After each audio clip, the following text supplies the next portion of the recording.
Si j'étais à votre place là maintenant, j'imagine Alexis Jens qui a 18 ans.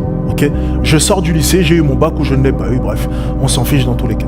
La première chose que je ferais, c'est trouver un boulot et en trouver un deuxième.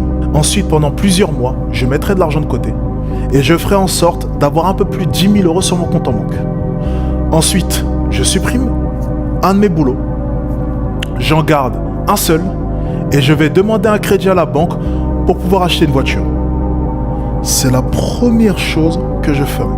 J'emprunte le maximum possible. Tout ce que la banque peut me donner, je prends.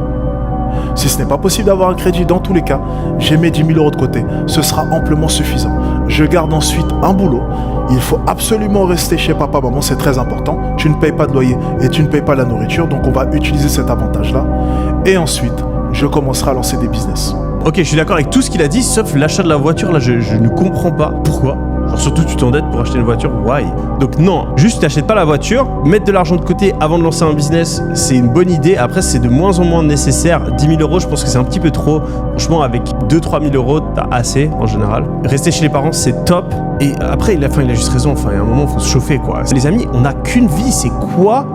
Une année, 2 années où on se serre la ceinture, on travaille un peu plus dur, on se forme, on lance notre business, on se prend des murs, c'est que dalle.